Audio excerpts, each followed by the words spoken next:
So as you're thinking of listening to each of our presenters today, I'd like for you to remember this comprehensive framework for prevention. So with that, I'm delighted to introduce my colleagues, Meg Bossung, who is the Director of Sexual Assault Prevention and Response at Williams College. We also have joining us today Laura Luciano, who's the Assistant Director for the Office of Violence Prevention and Victim Assistance at Rutgers University, and Amanda Childress, who's the Associate Director of the Student Wellness Center at Dartmouth College. And I'm going to go ahead and turn the floor over to you, Meg, to talk about institutionalization.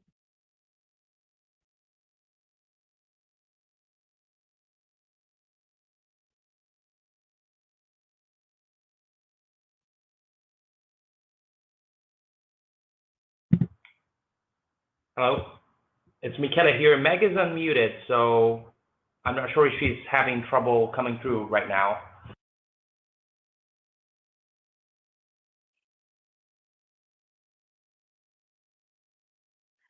Meg, are you able to join us?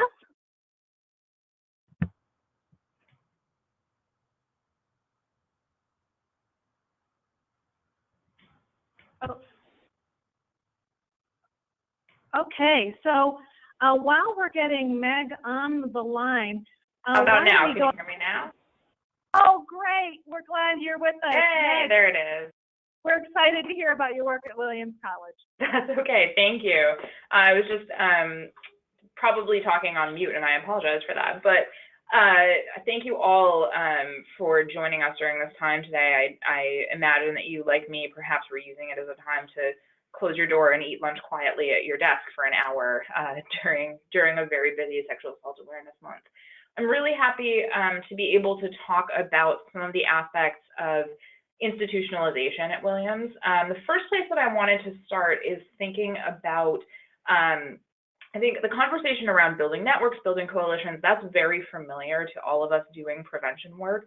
We're used to reaching across offices throughout our institutions. One thing that I wanted to highlight was thinking of your communications office as an ally. That has been really critical for several reasons when we think about our institutionalization work. So the first piece is that the communications office is really well positioned to help you think about, and for you to help them think about, big picture institutional identity. I find often that I get very comfortable and familiar with the current students on campus. For us, that is a predominantly undergraduate population. We're a campus of about 2,100 undergrad students and 2 very, very small master's programs. So I'm very familiar with the conversations that are going on campus among current students, but your communications office has a great sense of what it is that alumni are talking about, what it is that parents and families are talking about, how are folks outside of the institution looking at your work and thinking about your work. And they can help you make connections between larger dialogue about the institution and the work that you want to be doing. So I've highlighted here a couple of examples of some work that our institution has done in this area. And if you're not able to kind of copy and paste that link, if you go to williams.edu, you can also just type into the search bar. So Daring Change happened here at Williams in 2013 before my position actually existed. And it served for us as a precursor to a capital campaign launch, but it was very much about communicating who the institution has been, is, and will be. And so there were a number of different TED Talk type events during that day. So they had some live audiences and then extensively videoed and released to the community. And one of the things that happened was that I came in that capacity as an alum to talk about sexual assault work at the college and the reason that that was such a critical piece of the work that was going to have to go on as the institution moved into its next phase of life. One of the key pieces about that is that your communications office can be really helpful in positioning prevention work as an essential part of your school's core mission. I think that sometimes it can be thought of as a distraction from or a diversion of resources from key institutional mission. And a really helpful thing is if your communications office is talking about prevention work, not just response work, not just adjudication work, but prevention work as being really central and really integral to the whole institutional mission. Another thing that communications offices are great at is storytelling skill. They are really excellent at thinking about what language is resonating, what sparks interest among audiences that you don't typically work with. How can you use images to tell a broader story? One of the examples that I've given you there is from the 2015 issue of the Williams magazine. And that was a story that came out. My position was still relatively new. There was lots of great work going on in broad parts of the community. And the conversation on campus about sexual assault was completely different than the conversation that was going on among alumni, among parents and families, and even from the broader national conversation. I think many folks will recognize that even though the Dear Colleague letter came out in 2011 and campuses had been really engaged in this conversation internally since then, it wasn't really until 2013, 14, 15 that this started to become much more part of the national discourse. And so we were finding that all of a sudden, there was a lot of external off-campus interest in, well, what are you doing? What's going on? What kind of prevention work is there? And so the challenge was to try to figure out, how do we tell the story of the work that's going on here? How do we tell a story about sexual assault that is that honors the experience of survivors but does not place too much on one survivor as an icon? And how do we address the painful parts of our history without either making it seem like we were trying to cover that up or making it seem like there was nothing going on except the painful pieces of our history? So communications was key in this, finding the right author for the work, figuring out how to use images to convey the right tone. And then the YouTube link below that is a follow-up that we just released this the beginning of this month for Sexual Assault Awareness Month. That's a follow-up that focuses more explicitly on prevention work. And without our communications office, we wouldn't have been able to tell the story of the arc of this work from introducing our community to this conversation to really bringing them along in the way that the campus has come along in this conversation. So I think of, when I think of my allies on campus, absolutely health services, chaplain's office, athletics, our dean's office, our mental health counselors, and our communications office is one of the greatest allies of effective prevention work. And Holly, if you can move me one slide forward, that would be awesome. That is related very closely to thinking about how presidents and senior staff are integral in setting the institutional tone for talking about this work. So I think of there as being two components really to that work. The first is they need to strike an appropriate balance in what they're doing. So giving people who have the expertise in prevention work both the support but also the breathing room to work. And so when I think about who on your campus, and you should think about who on your campus truly has the on-the-ground expertise in prevention.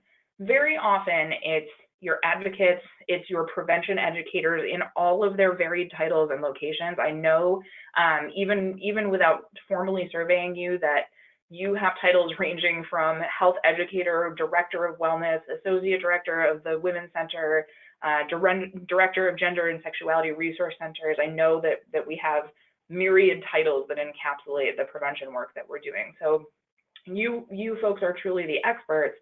Presidents and senior staff can help even some of the institutional power dynamics between the folks who have the greatest on-the-ground expertise and some of the offices which may have a lot of institutional heft but don't necessarily have the on-the-ground critical prevention expertise. So we have great colleagues in our conduct offices, our general counsel's offices, and they are not always the folks who have all of the prevention-related information that's needed to set the institutional tone.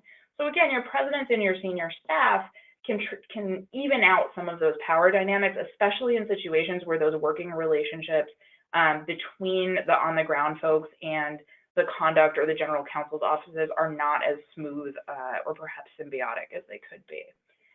Another role that presidents and senior staff have is in messaging to the whole community. So of course we know that top-down messaging on its own is not sufficient for prevention work. It's not enough to have a statement here and there, but it is important that statements are backing up and highlighting and elevating the work that's going on the ground and really finding a way to shape those conversations. So I want to talk a little bit about how to build this. So when you think about the folks on your staff who have this on-the-ground prevention expertise, have those staff had a chance to meet with your senior leadership about their work? Do your president's office, does your chancellor's office, do your vice presidents know who those folks are and have a good sense of what their work is like? How are senior leadership present at important events? Are there times where there are performances on campus that they are coming to? Are they dropping by to do the welcoming remarks at panel discussions? Are they coming to take back the night to introduce the event? Examples of demonstrating to the entirety of the campus, this is enough of an institutional priority that I showed up for this, I came to this, it's really important, we're talking it through, and we're having a piece of this conversation in those areas. And there's also a really important way in which the senior staff and presidents of institutions telegraph to those outside, to your alumni, to parents and family, to peer institutions, the place that prevention work sits within institutional priorities. So a couple of the things I've highlighted in my slides that you can see are the president's note in the spring report that accompanied the magazine article that I mentioned. And then two messages from the president to the community, both from this year, one in February, affirming the institutional commitment to Title IX and inclusion, and the other, which was the note, so the YouTube video that I referenced in the previous slide, the president actually sent that out to the whole community. So we released it on social media, we released it through some alumni newsletters, but the way that it went to students, faculty, and staff on campus was in an email from the president with that note.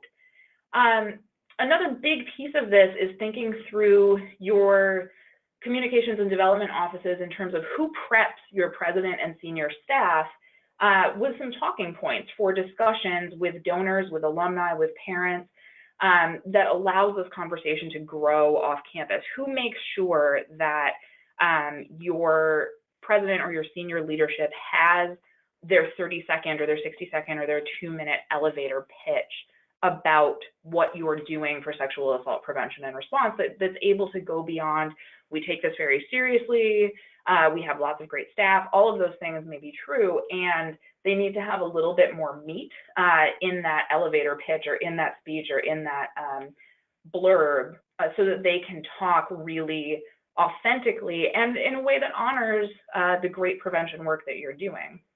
And again, that flows from allyship with communications and with development.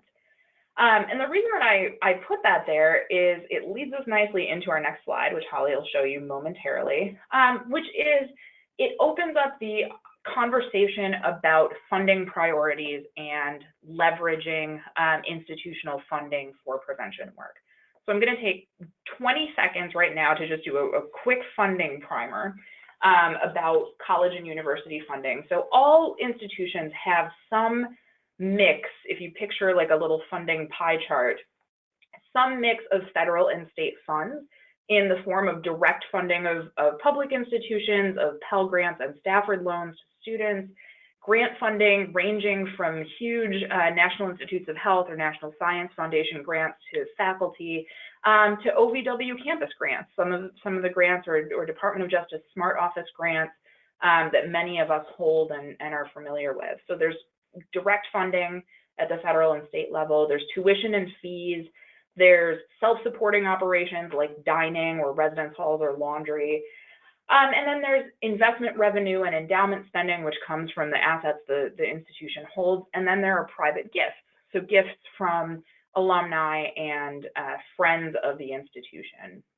And if we look at that, you can think of those funding streams as falling into two bucket areas: funding that fluctuates and funding that is stable. So grant funding fluctuates.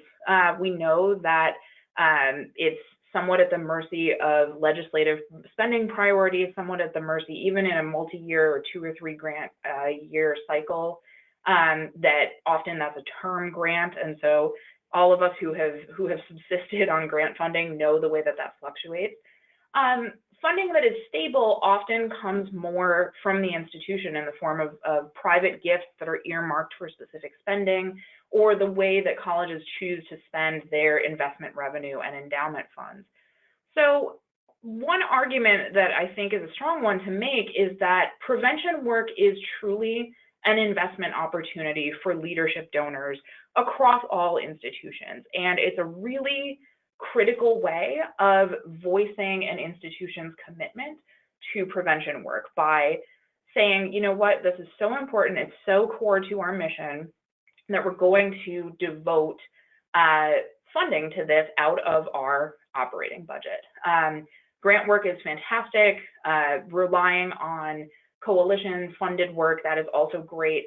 And institutions show their commitment to various forms of learning or various forms of operation by making it a funding priority.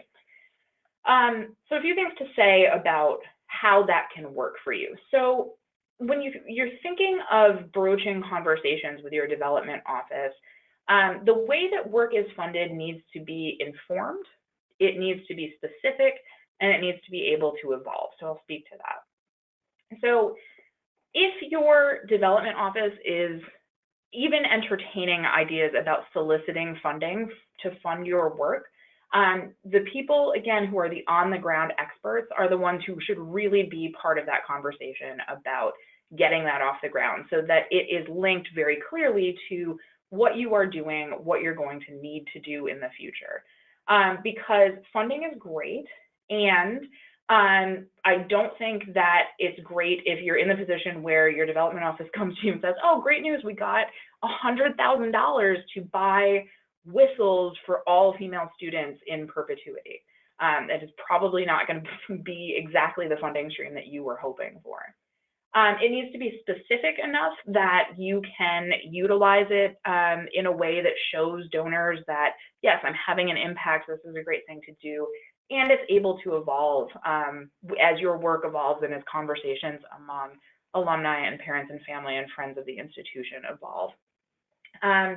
One of the ways that can look is meeting regularly with your development staff to talk at length about your current and future work, so that they have ways to answer questions from whether that's alums or parents and friends. At this particular moment, I'm branching off what I had said earlier about communications from your president being really critical. So there was a moment when that magazine article came out in 2015, when there were some alumni who were really unhappy with the way that they perceived the college to be handling complaints. Candidly, and these are things that are public information, there was a family who was really unhappy that a student was being allowed back after a suspension for assault, and that rippled out into the alumni community. And fortunately, in conversation with our president and with our development office, that upset with especially a particular alum was able to be leveraged into a really significant giving opportunity. And what that resulted in, at least in this particular circumstance, is a named fund that funds all of our prevention work on campus. And so making sure that the folks who are in those conversations and having that communication are very well informed about exactly how the interests that all of us have, which is building campuses that are free of sexual assault, are able to be leveraged into programming on the ground for current students. So that is the end of my piece. I'm happy if you wanted to submit questions. I'm happy to connect my colleagues with your colleagues. So if you have colleagues in communications, colleagues in development, who are enthusiastic but need some technical assistance, I'm very happy to do that. So please don't hesitate. Thank you so much, Meg, for sharing the Williams story. And I really encourage for participants in the webinar to go ahead and go to those links after the webinar is over to see some really inspiring examples of institutional messaging. So thank you so much. Next, we're going to hear from Laura Luciano, who's going to talk more about some of the critical processes that are undergirding the excellent prevention work happening at Rutgers. Thank you, Holly. Can everyone hear me, I hope? Thanks for having me. And I'm going to talk a little bit about the prevention programming that we have at Rutgers University and how it evolved really from a one-session program to a multi-session approach, and how it informed other work that is happening on our campus. Holly, can you go to the next slide, please? Oh, you can go to the next one. Thank you. So just to give you a little bit of background about our program, it's called SCREAM Theater. It stands for Students Challenging Realities and Educating Against Myths. We have SCREAM Theater, and we also have SCREAM Athletes, which are student athletes that are doing this work for other student athletes. And to give you a little bit of background about SCREAM, you could watch that YouTube clip after the webinar is over, but basically it is a peer education program that utilizes improvisational theater to address issues of interpersonal violence. And this educational program or prevention program has been in existence almost since our office has been in existence on our campus at Rutgers. And these are mostly undergraduate students who are performing for our campus community, as well as campuses and high schools and community groups all over the country. We perform at about 14 other institutions, new student orientation. So this one time, what we call the performance, is a really great way to engage students in the conversation. One of the things we talk about in that first program is this is the conversation starter. We don't have the expectation that this is going to be the only time students talk about it or the only time the university community is talking about the issues. In 2002, a study was done that really looked at whether or not viewing SCREAM Theater in a one-time session was effective. And what that study found was it was really effective in changing the audience members' attitudes about interpersonal violence and their acceptance of some of the myths that exist. And so we were really happy about that in 2002. It was very exciting for us. And that was, also a little bit before the CDC was really beginning to shift and highlight the focus or the framework around sexual violence prevention in that injury prevention model. And so after that, could you go to the next slide, Holly, please? We really started to look at how we could expand that one-time session into a multi-dose or a multi-program session to really highlight the importance of bystander intervention. And so even in those early stages, you can see the picture highlights kind of the actors or the characters that are involved in this performance. And so there's always a survivor of sexual assault, there's always a perpetrator, and then the other people are various friends that might be involved. And what that does and shows us is how everyone is involved when a sexual assault happens. And so there's a supportive friend, there's a pushy friend who's trying to convince the survivor to you have to go to the police. There's a victim blaming friend who really questions the survivor. And then we always have a confronting friend who confronts the perpetrator on their behavior. a facilitator, so a friend that's helping the perpetrator, and then we have a bystander role. And in that first performance, what we show is a really inactive bystander. When we started looking at how we could expand this, we really focused on research around how students learn to behave and how they could really become positive active bystanders. So we really focused on a lot of the research that's out there. I'm sure you all know what that research is already. And what we did was created a 4-session approach that was closer in line with the CDC's recommendations. So we started from that base of that first performance, and then we created 3 more doses or sessions.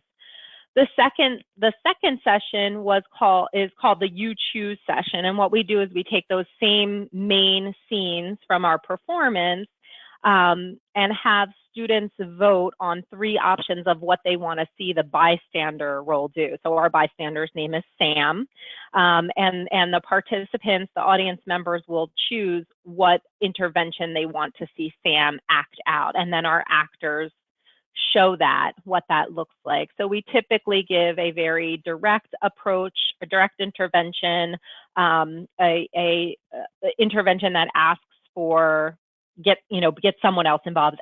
We call that ask for help. And then the third intervention is usually a distraction technique. So we use those 3. We give them those 3 choices, and they flip through that.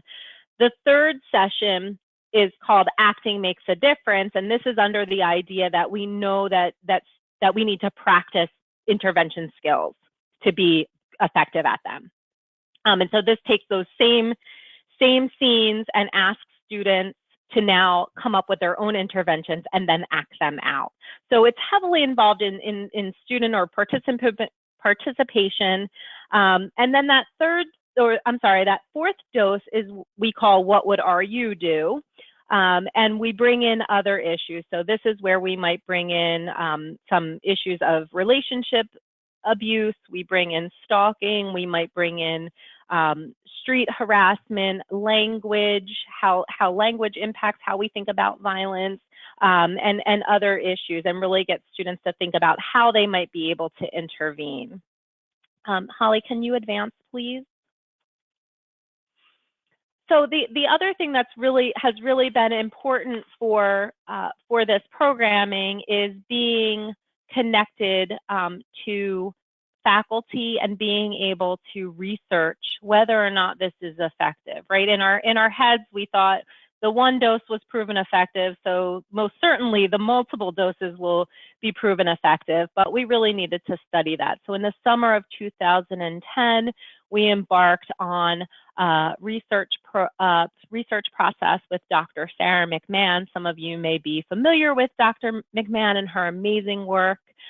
She's at the Center on Violence Against Women and Children through the Rutgers School of Social Work. And when that center was created, we worked very diligently to foster a collaborative relationship. And that has proven to be a very smart choice for us, because we're able to work with the great faculty there, and they have the expertise that we don't have as service providers. Our area of expertise is not research-based, is not doing the research. So we worked closely with Dr. McMahon, and that study began in the summer of 2010, where our students participating in new student orientation were invited to participate in this longitudinal study. And the study really focused on rate myth acceptance, and then the 4 primary bystander outcomes, which I've listed there: bystander intentions, bystander friend norms, bystander efficacy, and bystander behaviors.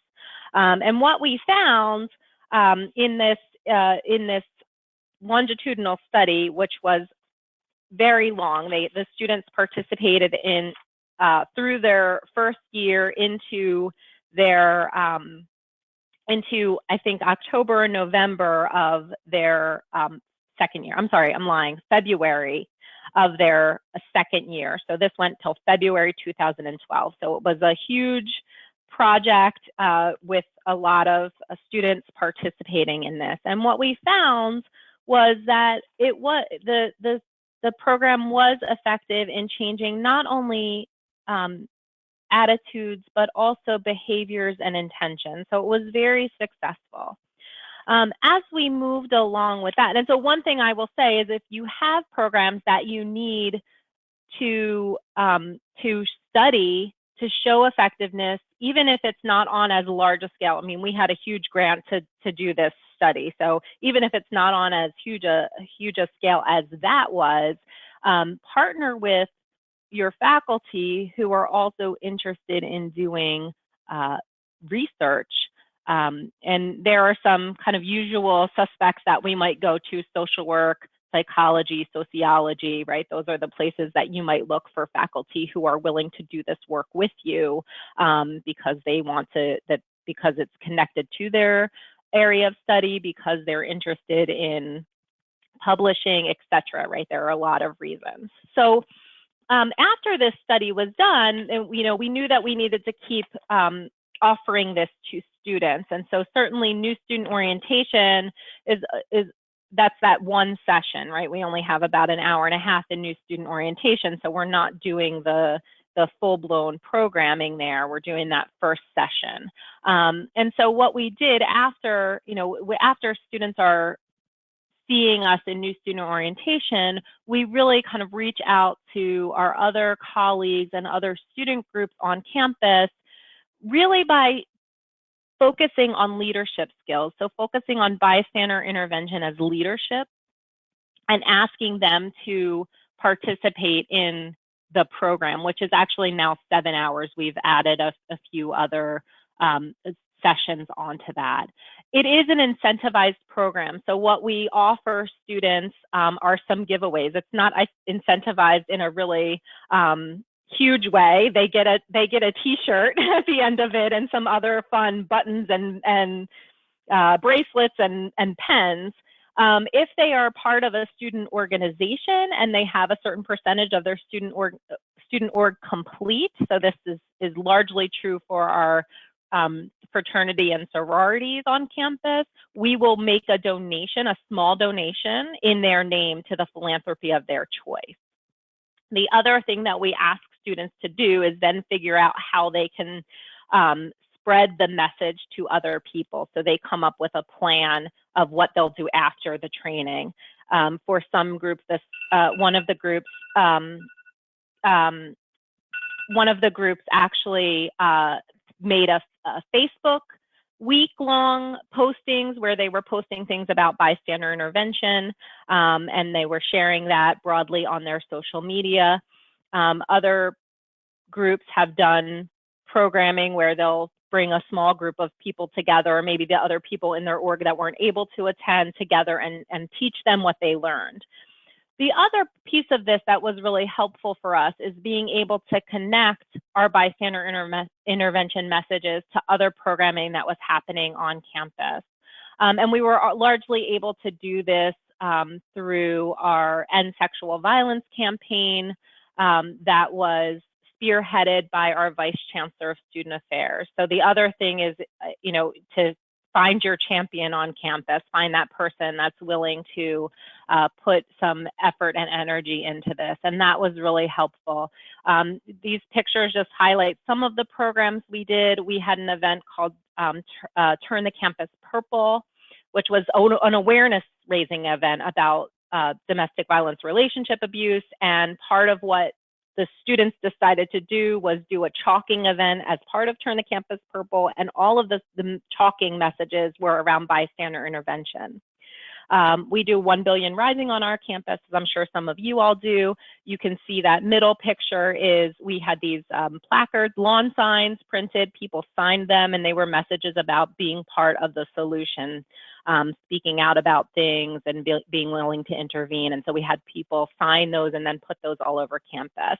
Then finally, we had, as part of our End Sexual Violence campaign, we wanted to do a PSA, and our PSA was on bystander intervention. So it took this key message from our office and from our prevention programming and put it out very broadly to our student body population leaders, and they have messages of why we need bystander intervention. What this also did, and this is kind of raising the awareness about bystander intervention, we saw other student groups and other offices on campus start to think about how they could use bystander intervention and what they wanted to see. And so, for example, our student government passed a bill saying that all of their members would be bystander intervention trained, that was going to be part of their responsibility. So it has spread kind of larger than we ever thought it would, just by being able to be really kind of intentional about how we're pushing it out to students. And as Meg said, I'm also willing to answer or entertain any questions or connect with anybody offline. Oh, thank you so much, Laura. One of the things that I think is amazing about this program is how demonstrating how it's grown over time, how Rutgers has continued to use emerging research and evidence from the field and from your own work to continue to strengthen that program. So thank you so much for sharing this snapshot with us. And I will now turn the floor over to Amanda to talk about how the institutionalization and how those critical processes merge together to create really breakthrough programming at Dartmouth. Thanks, Holly, and thank you everyone for being here today. I really appreciate your interest in our topics. Holly, you can go ahead and advance the first slide. In 2015, our president announced that he wanted us at Dartmouth to develop a 4-year sexual violence prevention and education experience that is mandatory and comprehensive for all of our undergraduate students. We're currently calling this the Sexual Violence Prevention Project internally. But when we first had this announcement, it was very exciting and also very scary at the same time, knowing that there's not much precedent in the country for a 4-year experience. So I'm going to walk you through quite a bit of some of our critical process and really touch on some of how we've been institutionalizing pieces to make sure that when we do, as we are developing our programs, that they are really rooted in kind of an institutionalized focus. So Holly, you can go ahead and advance. I want to point out too that we are in our 2nd year of really developing this process, and so I'm going to try to condense what we've been doing over 2 years into about 11 minutes to make sure that there's time for the end. So we first kind of started off with our development and design phase. We formed a small working group with student, faculty, and staff to make sure that we were getting the right voices in the room as we were beginning this process. Our next, Holly, you can kind of advance through all of these if you'd like, Holly. At the same time, there was a lot of changes around Title IX and Clery and around federal guidance. So we wanted to make sure that before we started delving too far into this project, we had a really solid understanding around what were the expectations of things that we had to do as part of federal mandates for Title IX and Clery. So we compiled an entire list of all of those things to make sure that we were inclusive in our development. We spent quite a bit of time, and I can tell you that I'm still regularly reading articles and doing research around what prevention practices are actually really effective around this work, and what are some evidence-based interventions that have actually shown to be effective at changing behavior around sexual violence. I can tell you, and most of you know who work in this field, that there are very few interventions or programs that have shown to be effective at reducing sexual violence. Our next kind of piece, we started exploring curriculums and prevention strategies at other institutions. I started out specifically at the U.S. Naval Academy. They are the only institution that I was aware of that has a 4-year sexual violence prevention and education experience already in existence. So I went out there and took some time working with their crew to hear a little bit more about their process and what was working there and how their setup looked. We were able to implement some similarities to their experience, but we also knew that, as most institutions are, very unique and needing to tailor things very differently for their institutions. Next, we spent some time really developing an internal inventory. Most of you all are probably doing a ton of stuff on your campuses already to address sexual violence. And we really wanted to make sure that we had an understanding of what were all of the programs, communications, surveys, experiences that were happening that were addressing sexual violence to really just get an understanding of what we were starting with. From there, we read through a ton of student feedback. During some of this process, some of our upper level administrators were going around and collecting student feedback. So we had hundreds and hundreds and hundreds of comments around students' ideas, perceptions, and interests around what they would want us to do to be addressing sexual violence on campus. Our next piece, which we've spent quite a bit of time on, and I'm going to focus quite a bit on today, is talking about a logic model. So we spent time developing a logic model, and for those of you that are not familiar with logic models, it's essentially a tool that we use in public health that really looks at focusing on the end goal and getting to some behavior change. Part of that process is developing a mission and identifying outcomes. Holly, you can go ahead and jump ahead. So a lot of you are already familiar with logic models, so I apologize if you already know this, but for those of you that are not, what we're doing here and what we wanted to focus on is we first needed to identify our problem. So what is the problem that we're trying to address? You know, obviously around reducing sexual violence, but how do we really define what our problem is? The next piece that we needed to do is think about what are the behaviors that we want to see changed? How will we know that in 5 years, in 10 years, 4 years, that what we're doing is actually effective? What will our campus look like? What will our students be doing differently? So we spent quite a bit of time, narrowed down from dozens of different behaviors and combined them together to come up with these 4 behaviors. Holly, you can go ahead and advance. These behaviors are not in any particular order, but the idea here is that in 4 years, we want our students to, we want to see an increase in the use of resources and support services. So for students who are struggling and who've experienced sexual violence, dating, domestic violence, stalking, and harassment, we want to make sure that students who need support, whether they be survivors themselves or secondary survivors, actually know how to access, trust, and utilize the resources to make sure that they have what they need to feel supported and successful on campus. We also want to see an increase in students and friends referring their peers when they disclose. And so I'll come back to that one in a minute.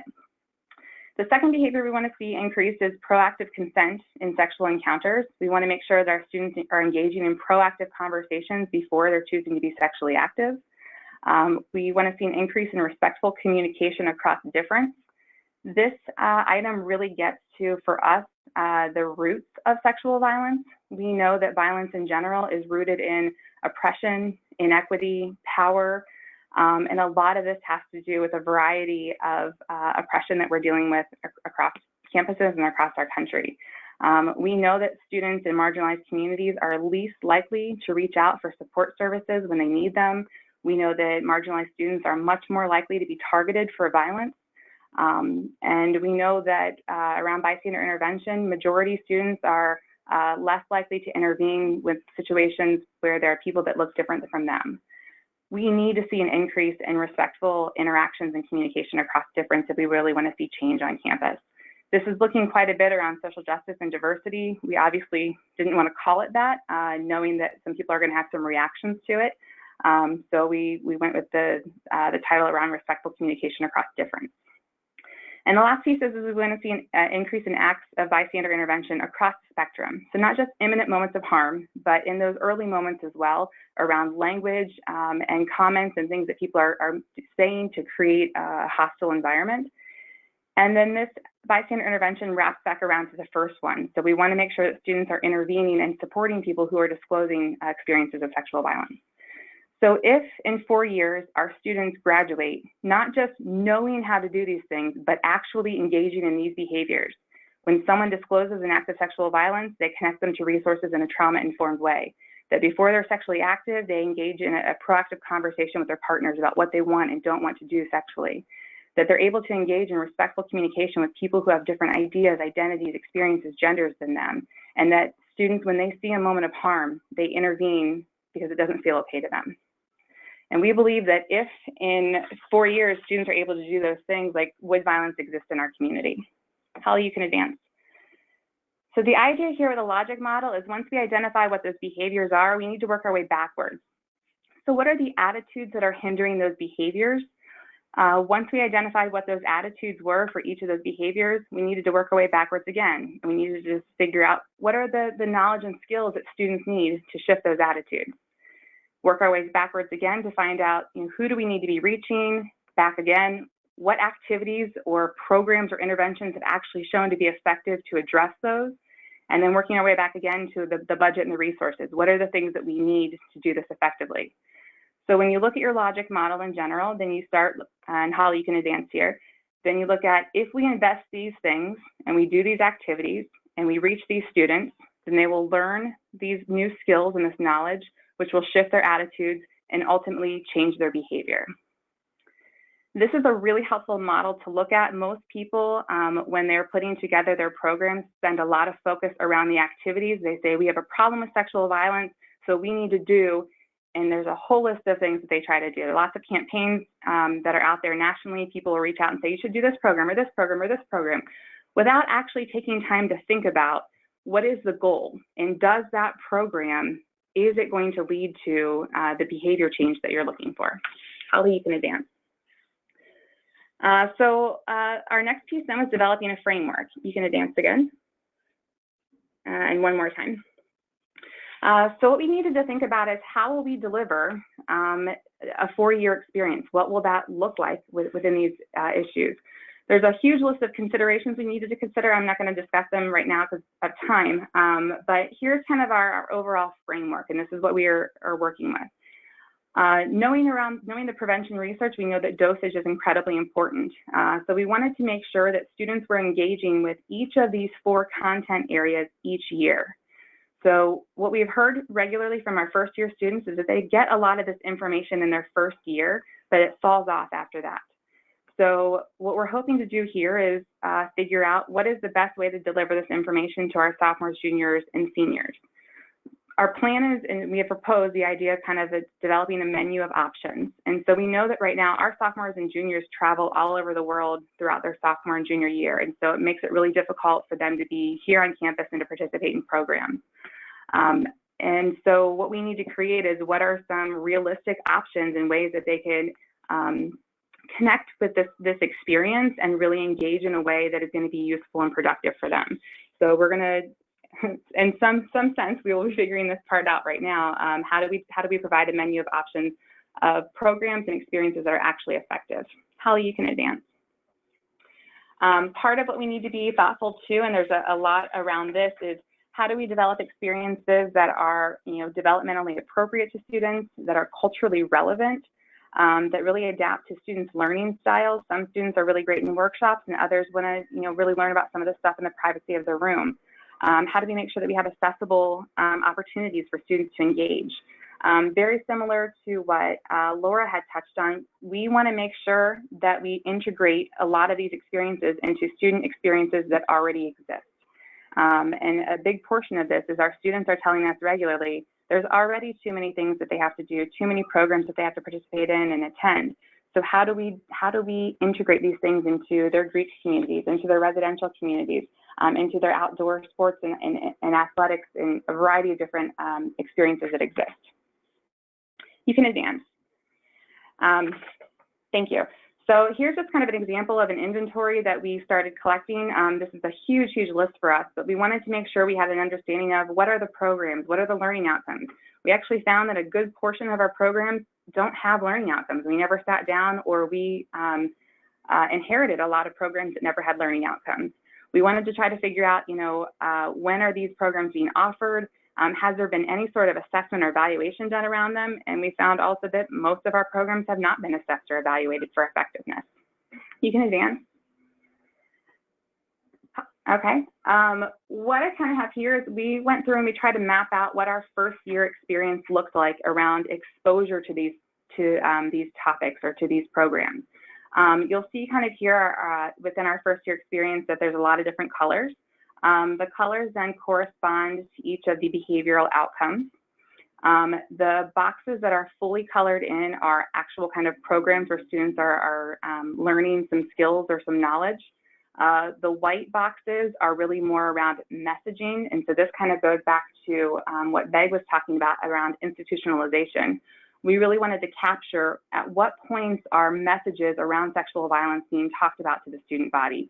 When is the president talking about these things? Is there kind of a consistent pattern of communication around how we are talking about sexual violence on campus? So the white box is our messaging. What we went through and we did is we looked at pre-matriculation, orientation, fall, winter, spring, and what are the programs that students are engaging with during each term. You can advance to the last one, Holly. And one more time. Well, oh, never mind, go back, sorry. This last piece here, this is really a draft for us. We wanted to make sure that we are spending some time thinking about what does scaffolding look like. Just because we're doing programs doesn't mean that they're building on each other. So we've spent a lot of time right now figuring out what does our first year experience look like. Again, I'm going to point out this is just a draft, a really, really rough draft of what we are thinking about a scaffolding experience might look like for us. I've not found any research around what's effective around this, and so this is kind of where we are to start.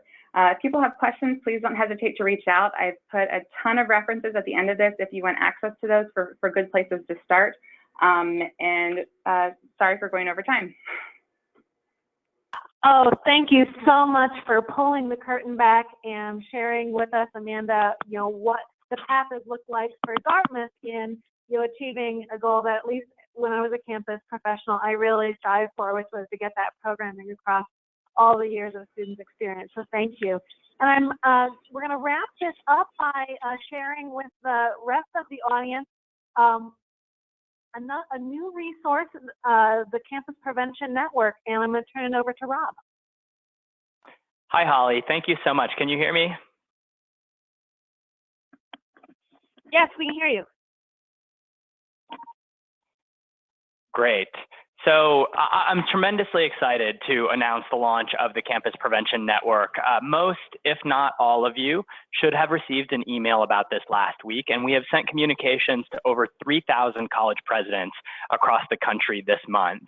EverFi launched the Campus Prevention Network to support colleges and universities in driving lasting, large-scale change on critical issues. So you can see them here. So whether you're a community college, a small private institution, or a large public university, the Campus Prevention Network is committed to engaging, supporting, and empowering you to do the best work possible in making a positive impact on these issues. Can you move us to the next slide, Holly? Through the Campus Prevention Network, we want to enable all institutions to benefit from the collective knowledge and perspectives of their peers, including all of the experts that have been on this webinar, and also the breadth of expertise offered by EverFi's team of prevention and compliance professionals. So the Campus Prevention Network website includes a variety of open access resources across the core prevention topics that were outlined in the previous slide. And that website's going to be continuously updated with new resources, including the recording and slides for this webinar, and an opportunity to sign up for a newsletter that's going to include and feature upcoming events, new publications, and recent blog posts. You can move forward, Holly, there we go. Great. We know that most schools are deeply committed to creating safe, healthy living and learning environments for their community. And so we encourage all schools to demonstrate their dedication to prevention by becoming a participating member of the Campus Prevention Network. And you can activate your membership by taking the Campus Prevention Network Pledge, which serves as an outwardly visible statement of your institution's commitment to doing the best work possible around prevention. And this pledge goes beyond just striving for best practices to also include assessing your efforts and measuring progress in the key pillars of prevention that are shown here. And it's important to note that the Campus Prevention Network is open to all schools at no cost. Great, Holly, you can move us to the next slide. So as part of the initial launch of the CPN during Sexual Assault Awareness Month, pledge-taking members will have access to EverFi's Sexual Assault Diagnostic Inventory. And the Sexual Assault Diagnostic Inventory is a comprehensive research-based assessment of your prevention programs and practices across each of those 4 pillars on the previous slide. In addition to evaluating the strength of your prevention efforts as they compare to research-based best practices, you can also benchmark your efforts against the nation's leading prevention institutions. So each school will be given a designation of emerging, developing, proficient, and advanced in each of the segments of the diagnostic. And then you'll receive a report on the back end that will allow you to benchmark your efforts against the highest scoring advanced institutions, as well as recommendations to support your ongoing work. So in conclusion, I encourage you all to go to the Campus Prevention Network website. It's simple, it's listed here, campuspreventionnetwork.com, to learn more about the membership pledge and participating in the diagnostic inventory. And I want to share that each year, we're going to be publishing Campus Prevention Network schools to highlight the dedication of participating members, and also encourage you to check out the great resources on the website and learn more about upcoming events. Lastly, I want to encourage folks, if you're interested in joining our Campus Prevention Network Summit, if you liked the things that were covered in this webinar, please type in Summit in the question box, and we would be happy to send you a special offer on registration. We would encourage you to come to the summit and continue to see what we're all about with the Campus Prevention Network. So with that, I want to turn it back over to Michele to close out the webinar today. Hey, thanks, Rob. Thanks so much for this last piece about the summit and the CPN. And thank you very much, Holly, and all of the other panelists today for their respective contribution. This has been an outstanding presentation. There has been a number of questions that we will get back to after the event is over. We are now almost running out of time, so I'm just going to wrap this webinar quickly up, letting everybody know that I'm still receiving a couple of inquiries on that. You will receive the copy of the slides and a copy of the recording of today's event. To all of you who have attended today, thank you very much for being with us once again and for participating to our webinars. I also would like to remind everyone that EverFi provides a comprehensive training platform for Title IX, campus safe act, and sexual assault prevention for both students, faculty, and staff. So if you'd like to receive a demo of our courses you're not familiar with yet, this is the time to just type demo on the right-hand side of the screen so that one of our training experts can reach out to you and show you around our platform. So again, that is demo on the right-hand side of your screen if you'd like to signal that you'd like a follow-up regarding the courses. That being said, the last item is that there will be a quick quality evaluation survey that we'll initiate once we close this event out. That is the way that we collect your feedback on today's presentation. So if you could please be kind enough as to take those 2-3 minutes to fill it in, we will review your feedback closely, and we will take it in great account when designing future events.